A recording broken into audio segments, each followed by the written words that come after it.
વલ્લભ સાખીમાં પણ કહ્યું ને, કલિયુગ में सब धर्म के द्वारे रोके आए, वल्लभ खिड़की प्रेम की निकस जाए सो जाए, श्री वल्लभ निकस जाए सो जाए। एक साथ, कलियुग में सब धर्म के द्वारे रोके आए, खिड़की प्रेम की निकस जाए सो जाए, श्री वल्लभ निकस जाए सो जाए। कलियुग में सब धर्म के દ્વારે રોકે આય, બધા દ્વાર બંધ થઈ ચૂક્યા છે, ક્યાં જવું? વલ્લભ ખિડકી પ્રેમ કી, એક બારી ખુલ્લી છે શ્રી વલ્લભના નામની, પુષ્ટિ માર્ગની, બસ એમાંથી જે નીકળી ગયો એ નીકળી ગયો. તો કાલ સાધન સફળ કરવામાં સમર્થ રહ્યો નથી, એટલે કે ધર્માનુકૂળ સમય નથી ચાલતો, વિપરીત સમય ચાલે. ઘણી ઘણી વાર માણસની શ્રદ્ધા ઉઠી જાય એવા સમય દેખાય, એવા સંજોગો થાય. આ કાળનો પ્રભાવ છે, અને કાળ છે આવો. તો શું કરવું? કે બસ આશ્રય એ જ એકમાત્ર સાધન, ભગવદ આશ્રય, કૃષ્ણ આશ્રય રાખો. કારણ કે કૃષ્ણને છોડી, શાસ્ત્રોક્ત ધર્મ માર્ગને છોડી, મનોકલ્પિત જો બીજાના લોજિકોમાં પડી, બીજાના તર્કો વિતર્કોમાં પડી અને ભગવાનને છોડીને જો ફાફા મારવા ગયા ને, તો ભવસાગરના ચક્કરમાં પડી જશે. ક્યાંક સગવડતા દેખાશે, ક્યાંક અનુકૂળતા, ક્યાંક સન્માન, ક્યાંક આ ને ત્યાં, ઘણું બધું મળશે, બધે ભગવાન નહીં હોય. એમ કોઈ નહીં કે ભગવાનની સેવા કર, ભગવાન સિવાય બધું હોય. એવી ભવ્યતા હોય, એવી સ્વચ્છતા હોય, એવી વ્યવસ્થા હોય, એવી સગવડતા હોય, બધું અનુકૂળ, મનને મજા આવે એવું બધું મળે. પણ એમ નહીં કે તું હા ઠાકોરજીની સેવા કર, એનાથી તારો ઉદ્ધાર થશે. આ કાલનો પ્રભાવ છે. કાલ લલચાવશે, કાલ ડરાવશે, કાલ ભટકાવશે. આ કાલનો પ્રભાવ. સર્વ માર્ગેષુ નષ્ટેષુ કલૌ ચ ખલ ધર્મિણી. આ ખલ ધર્મ છે. કલૌ ખલ ધર્મ પ્રધાન છે, છેતરનારો ધર્મ. અને છેતરનારાએ અપશબ્દો બોલતા બોલતા નહીં આવે, શ્લોકો ગાતા ગાતા જ આવશે. સતયુગમાં શું હતું કે સારા ને ખોટા તરત દેખાય ને સમજાય. કલયુગમાં ખોટા ને સારાની ઓળખાણ કરવી અઘરી થઈ જાય. અને એટલા માટે વૈષ્ણવે સતત સજાગ રહેવું, મહાપ્રભુજીની આજ્ઞામાં રહેવું. બચવાનો એક જ ઉપાય છે, મહાપ્રભુજીએ જે આજ્ઞાઓ કરી છે એમાં રહેવું, ક્યાંય લલચાવવું નહીં. નહીં તો ત્યારે તો શું થાય, જેની સિરિયલ ચાલતી હોય ને એના મંદિરમાં ભીડ વધી જાય કે આ બહુ ચમત્કારી લાગે છે, આ ભજી તરત થશે. અને જો લલચાય, મહાપ્રભુજી સીધી સાદી વાત કરી, ઠાકોરજી પધરાવો, પ્રભુની સેવા કરો અને એના દ્વારા તમારો ઉદ્ધાર. કેટલી સીધી સાદી વાત. પણ સીધો માર્ગ આપણને ગમતો નથી, અને એ લલચામણી, લોભામણી જાહેરાતોમાં લલચાઈ જો શોર્ટકટ ગોતવા ગયા તો એ રસ્તો એટલો લાંબો પડશે કે ભવભવના ફેરામાં પડી જશે. એટલે અત્યારના સમયમાં ક્યાંય બહુ ભટકવા જેવું નથી, ક્યાંય બહુ લલચાવા જેવું નથી. શાસ્ત્રોએ કહ્યું, ગીતાજી, ભાગવતજી વાંચો, ચોખ્ખી વાત ભગવાનને ભજવાની, ઠાકોરજીની આરાધના કરો, સેવા કરો, ઉપાસના કરો અને પોતાની જાતનો ઉદ્ધાર કરો. બાકી જો કોઈના પેલામાં પ્રવાહમાં આયા તો છે ને એ ગુમાવી બેસશે. જે ભક્તિનું ભાથું ભેગું કર્યું છે ને એ હાથમાંથી જતું રહેશે. એટલે કલયુગમાં ક્યાંય લલચાવવું નહીં. કારણ કે ખલધર્મિણી પાખંડ પ્રચુરે લોકે કૃષ્ણ એવ ગતિર્મમે. કારણ કે પાખંડ યુક્ત માર્ગ આ કાળ ચાલી રહ્યો છે, અને એટલા માટે ઓળખાવવું ઘણું અઘરું છે. અને એટલા માટે મહાપ્રભુજી આગળ કહે, દેશને સમજાવતા, મ્લેચ્છાક્રાંતેષુ દેશેષુ પાપૈક નિલયેષુ ચ સત્પીડા વ્યગ્રલોકેષુ કૃષ્ણ એવ ગતિર્મમ. મ્લેચ્છાક્રાંતેષુ દેશેષુ પાપૈક નિલયેષુ ચ. અને મ્લેચ્છો વડે જે તીર્થો આદિમાં ઉત્તમ સ્થાનોમાં જેમનું અતિક્રમણ થયું અને એને કારણે આ સ્થાનો પણ, આ પવિત્ર સ્થાનો પણ જાણે પાપના અડ્ડા બની ગયા હોય એવું થઈ ગયું છે. સત્પીડા વ્યગ્ર લોકેશુ કૃષ્ણ એવ ગતિર્મમ. સત્પુરુષોને જ્યાં વ્યગ્રતા થઈ રહી છે, પીડા અપાઈ રહી છે, એવા સમયે કૃષ્ણ એ જ આપણી ગતિ, એ જ આપણો આશ્રય છે. કારણ કે ચારે બાજુ જુઓ, જેટલું મોટા શહેરોમાં પાપ ન થતું હોય ઘણીવાર તીર્થોમાં એવું થઈ જાય. ઉલટાના ઘણીવાર તીર્થોમાં જઈને આપણને અભાવ જાગી જાય એવું થઈ જાય. અને એટલા માટે એવો કોઈ દેશ, એવા કોઈ સ્થળ નથી રહ્યા કે જ્યાં કૃષ્ણની સહજમાં પ્રાપ્તિ થઈ શકે. એટલે એવી પવિત્ર ભૂમિ રૂપ, પેલા ભૂમિ પણ સાધન હતી કે ઉત્તમ ભૂમિમાં જઈને આરાધના, ભજન, ભક્તિ કરો તો એ ભૂમિના પ્રભાવને કારણે ફળ પ્રાપ્ત થઈ જતું. હવે એ ભૂમિ પણ પોતાનો પ્રભાવ ગુમાવી ચૂકી છે અને એટલા માટે કૃષ્ણ એ જ આપણી એકમાત્ર ગતિ છે.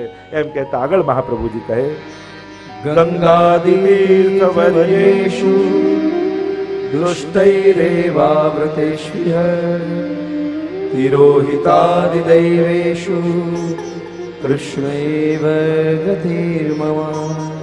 ગંગાજી જેવા પરમ પાવન તીર્થોમાં પણ દુષ્ટોનો પ્રભાવ થઈ ગયો છે, દુષ્ટોથી છવાઈ ગઈ છે. અને તીર્થોના દેવતાઓ પણ હવે પોતાના આધિક દૈવિક સ્વરૂપોથી તિરોધાન થઈ ગયા છે.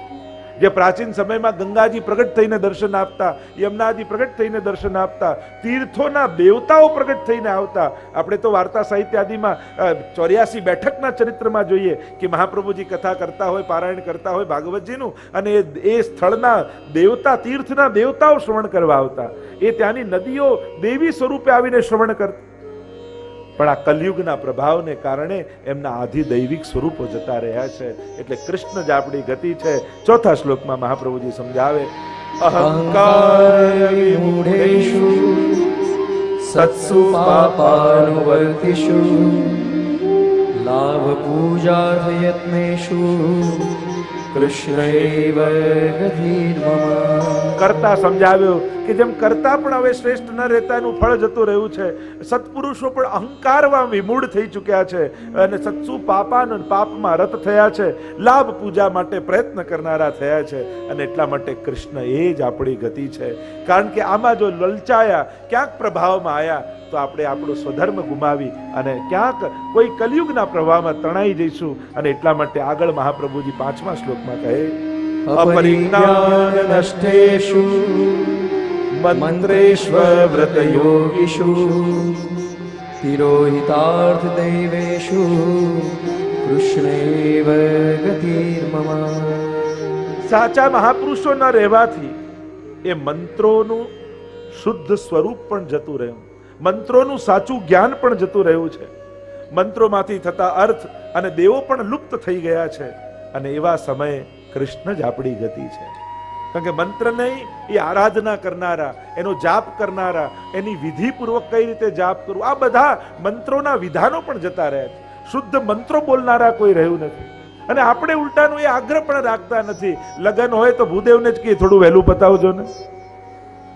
મંત્રનો આગ્રહ આપણને નથી, વિધિનો આગ્રહ આપણને નથી. તો એવા સમયે શું કરવું? કૃષ્ણ એવ ગતિર્મમ. કૃષ્ણ જ આપણી ગતિ છે, એ જ આપણું આશ્રય સ્થાન છે. 6ઠા શ્લોકમાં મહાપ્રભુજી આજ્ઞા કરે, નાનાવાદ વિનષ્ટેષુ સર્વકર્મ વ્રતાદિષુ આશંડૈક પ્રયત્નેષુ કૃષ્ણ એવ ગતિર્મમ. નાનાવાદ વિનષ્ટેષુ, અનેક મતાંતરો વધતા જાય છે, અનેક પ્રકારના વાદો વધ્યા છે, અનેક પ્રકારના પંથો વધ્યા છે. પહેલા સમયમાં કૃષ્ણની ભક્તિ દ્વારા શાસ્ત્રોક્ત ભક્તિ કરવાની વાત થતી. આજે જુદા જુદા લોજિકો ને તર્કો વિતર્કો ને વિધિઓ દ્વારા મૂળ ધર્મ અને મૂળ સંપ્રદાય છોડી લોકો ગમે ત્યાં ભટકી રહ્યા છે. સર્વ કર્મ વ્રતાદિષુ, કર્મો વ્રતો આ બધા નાશ પામ્યા છે અને પાખંડ જ પ્રયત્નેશુ પાખંડમાં રત્નરા લોકો રહ્યા છે એ સમયે કૃષ્ણ એ જ મારી ગતિ. 7મા શ્લોકમાં મહાપ્રભુજી આજ્ઞા કરે, અજામિલાદિ દોષાણાં નાશકો નો ભવે સ્થિત જ્ઞાપિતાખિલ માહાત્મ્ય કૃષ્ણૈવ ગતિર્મમ. અજામિલાદિ વગેરેના દોષોનો નાશ કરનારા શ્રી ઠાકોરજી જ છે. પ્રભુ જ પાપીઓને પાપમાંથી મુક્ત કરનારા છે. અને એટલા માટે એવું આપણે અનુભવીને સમજ્યું છે તો એ મહિમાને જાણી, એ મહિમા પ્રસિદ્ધ છે શાસ્ત્રોમાં, અને એટલા માટે એ કૃષ્ણ જ એકમાત્ર આપણી ગતિ છે. 8મા શ્લોકમાં મહાપ્રભુજી આજ્ઞા કરે, પ્રાકૃતા સકલા દેવા ગણિતાનંદકં બૃહત પૂર્ણાનંદો હરિસ્તસ્માત કૃષ્ણ એવ ગતિર્મમ. પ્રાકૃતા સકલા દેવા, દેવો ગણિતાનંદ રૂપ છે, પ્રાકૃત છે. પ્રાકૃતનો અર્થ થાય જેટલું કરો એટલું આપનારા છે, એનાથી વિશેષ નહીં આપે. જેટલું તમે સાધન કર્યા એટલું જ ફળની પ્રાપ્તિ. અને ગણિતાનંદ કમ્બૃહત, અક્ષર બ્રહ્મ પણ ગણિતાનંદ છે, પણ પૂર્ણાનંદો હરિસ્તસ્માત કૃષ્ણ એવ ગતિર્મમ. પૂર્ણાનંદ તો પરમાત્મા છે, પૂર્ણ ફલના દાતા. રાઈ જીતની સેવા કો ફલ માનત મેરુ સમાન. આવા ઠાકોરજી છે જે વ્યવહાર પ્રમાણે નહીં આપે, જે પોતાના સ્વભાવ પ્રમાણે આપે. એવા કૃષ્ણને આશ્રય આપણે છીએ એમ કહી અને આગળ મહાપ્રભુજી 9મા શ્લોકમાં આજ્ઞા કરે, વિવેક ધૈર્ય ભક્ત્યાદિ રહિતસ્ય વિશેષતઃ પાપાસક્તસ્ય દીનસ્ય કૃષ્ણ એવ ગતિર્મમ. આજ્ઞા કરે મહાપ્રભુજી. દીનતા પોતાની પ્રગટ કરે છે કે હું વિવેક, ધૈર્ય અને ભક્તિ વિનાનો છું અને પાપમાં ડૂબેલો છું, દીન છું. કૃષ્ણ જ મારી ગતિ છે. જીવે આવો દૈન્ય ભાવ રાખો. અમારામાં વિવેક નથી, ધૈર્ય નથી, ભક્તિ નથી. छिन छिन में अपराध परत है ને ક્ષણે ક્ષણે ડગલે ને પગલે અપરાધ જ કરીએ છે, પણ છીએ આપના એ વાતનું અમે સજાગ છીએ. અને એટલા માટે હે કૃષ્ણ, અમે આપના શરણે છીએ. આપ જ અમારો આશ્રય છો. અમારી પાસે બીજું કોઈ પાપમાંથી મુક્ત થવા કોઈ સાધન નથી. અમે કોઈ યજ્ઞ નથી જાણતા, મંત્ર નથી જાણતા, તીર્થ નથી જાણતા, યજ્ઞ ઉપવાસ વ્રત આદિ નથી જાણતા. અમે જાણીએ છીએ કે અમે આપના છીએ. जैसो हूं तैसो तिहारो श्री वल्लभ, भले बुरे सो तेरे श्री वल्लभ, भरे बुरे सो तेरे. बस આટલું અમને ખબર છે અને અમે આપના શરણે છીએ એમ કહી 10મા શ્લોકમાં મહાપ્રભુજી આજ્ઞા કરે, સર્વ સામર્થ્ય રહિત સર્વત્રૈવાખિલાર્થકૃત શરણસ્થ સમુદ્ધારમ કૃષ્ણમ વિજ્ઞાપયામ્યહમ. સર્વ સામર્થ્યવાન, સર્વ સામર્થ્ય સહિત અને સર્વત્રૈવાખિલાર્થકૃત અને સદા સૌના અર્થને પૂર્ણ કરનારા શ્રી ઠાકોરજી જ છે. અને હું એમને શરણાગત છું, કૃષ્ણને શરણાગત છું. કોને શરણાગત છું? જે સર્વ સામર્થ્યવાન છે. પ્રભુનું સ્વરૂપ સમજાવ્યું. અસમર્થનો આશ્રય કરશો તો સદાય ચિંતામાં રહેશો, અને સર્વ સમર્થનો આશ્રય કરશો તો જીવનમાં શાંતિને પ્રાપ્ત થશે. અલ્પાશ્રયો ન કર્તવ્ય, કર્તવ્યો મહદાશ્રય. મહાપ્રભુજી કહે અલ્પનો આશ્રય નહીં કરો, કારણ કે જે પોતે ચિંતામાં છે એ તમને ચિંતા મુક્ત નહીં કરી શકે. જે પોતે પાપમાં છે એ તમને પાપમાંથી નહીં છોડાવી શકે. એક રાજા એક વિદ્વાનને બોલાવ્યા કથા સાંભળવા માટે, અને કથા સાંભળતા હતા બ્રાહ્મણ પાસે, અને સાંભળ્યું 7મા દિવસે ભાગવત સાંભળીને મુક્તિ થઈ. ત્યારે એમણે તો પેલા બ્રાહ્મણને પકડ્યા, પૂછ્યું કે પરીક્ષિતની જો મુક્તિ થઈ તો મારી મુક્તિ કેમ ન થાય? હું તને મૃત્યુદંડ આપીશ. પેલો બ્રાહ્મણ ગભરાયો કે અરે આની મુક્તિ ક્યાંથી થાય? તો સંત આવ્યા, સંતને બંને ચરણોમાં પડ્યા તો કે આ સુખદેવજીનું સાંભળી પરીક્ષિતની મુક્તિ થઈ તો અમારી બંનેની મુક્તિ કેમ નહીં? ત્યારે સંતે કહ્યું કે એનો, રાજાએ કહ્યું એનો જવાબ આપો મહાત્મા. ત્યારે કહ્યું જવાબ આપવું પડે, એની યુક્તિ કરવી પડે કે એક થાંભલામાં રાજાને બાંધો, બીજા થાંભલામાં બ્રાહ્મણને બાંધો. બંનેને બાંધ્યા અને સંતે કહ્યું કે હવે તમે એકબીજાને છોડાવો. પેલો કહે અમે બંને બંધાયેલા છીએ, કઈ રીતે છોડાઈએ? બંનેમાંથી એક છૂટ્યો હોય તો બીજાને છોડાવે. સંતે કહ્યું બસ આ જ જવાબ છે, બંને બંધાયેલા હોય તો છોડાવે ક્યાંથી બીજાને? કોઈ એક મુક્ત હોય તો બીજાને ખોલાવે. કહ્યું સર્વ સામર્થ્ય, પ્રભુ સર્વ સામર્થ્યવાન છે. ક્યારે પણ પ્રભુના સામર્થ્ય ઉપર શંકા કરવી નહીં. ઢીલ કારજ में है नहीं विश्वास ही की ढील. અરે અહીં તો કહે છે પ્રભુના સામર્થ્ય કે પ્રભુના કાર્યમાં ઢીલ નથી, આપણા ભરોસામાં ઢીલ છે. કમી પ્રભુના સામર્થ્યમાં નથી, આપણા વિશ્વાસમાં કમી હોય છે. બાકી એ તો બધાનું પૂરું કરે છે, અને જે બધાનું કરે છે એ તમારું કરશે. એટલે મહાપ્રભુજી કહે 11મા શ્લોકમાં કે આ કૃષ્ણ આશ્રય, કૃષ્ણાશ્રયમ વિદમ સ્તોત્રમ યહ પઠે કૃષ્ણ સન્નિધો તસ્યાશ્રયો ભવેત કૃષ્ણ ઇતિ શ્રી વલ્લભો બ્રવીત. આ કૃષ્ણાશ્રય સ્તોત્રનો પાઠ જે ઠાકોરજીની સન્મુખ કરશે, નિશ્ચિત તસ્યાશ્રયો ભવેત કૃષ્ણ, તેનો આશ્રય શ્રી કૃષ્ણમાં થશે. ઇતિ શ્રી વલ્લભો બ્રવીત. એમ શ્રી વલ્લભ કહી રહ્યા છે. આ શ્રી વલ્લભની વાણી છે, આ વાકપતેની વાણી છે, એ ક્યારે નિષ્ફળ ન જાય. અને એટલા માટે કૃષ્ણાશ્રયનો પાઠ વૈષ્ણવે અવશ્ય ઠાકોરજીની સન્મુખ કરવો જોઈએ. આ નિત્ય નિયમમાં આ કૃષ્ણાશ્રયનો પાઠ હોવો જ જોઈએ. એ પાઠ કરવા માત્રથી ઠાકોરજીનો આશ્રય સિદ્ધ થશે. એમ મહાપ્રભુજીના વચન છે. કૃષ્ણાશ્રય ગ્રંથને આપણે સંપૂર્ણ કરીએ. ઇતિ શ્રીમદ વલ્લભાચાર્ય વિરચિતમ કૃષ્ણાશ્રય ગ્રંથ સંપૂર્ણમ. બોલો ગોવર્ધન નાથ કી જય, વલ્લભાધીશ કી જય, શ્યામ સુંદર શ્રી યમુને મહારાણી કી જય. ત્યાર પછીનો ગ્રંથ લગભગ બધાને આવડતું હશે, ચતુશ્લોકી. જેમ બાલબોધમાં મર્યાદા માર્ગી જીવના ધર્મ, અર્થ, કામ અને મોક્ષ, આ ચારે પુરુષાર્થની જે ચર્ચા કરી, એમ ચતુશ્લોકીમાં પુષ્ટિ માર્ગી જીવના ચારે પુરુષાર્થની ચર્ચા થઈ. અહીંયા પુષ્ટિ માર્ગી જીવના ધર્મ, અર્થ, કામ અને મોક્ષ 4 શ્લોકમાં બતાવ્યું. પ્રસિદ્ધ કથા છે, આ બધા જાણો છો. એમ રાણા વ્યાસ માટે આ ગ્રંથ રચાયો. મદ હતો વિદ્વત્તાનો, શાસ્ત્રાર્થ કરવા ગયા ને હાર્યા. પ્રભુને કૃપા કરવી છે ને, એટલે અહંકારનું પોષણ ન કરે, દીનતા પ્રગટાવે. થયું કે આત્મઘાત કરી લો.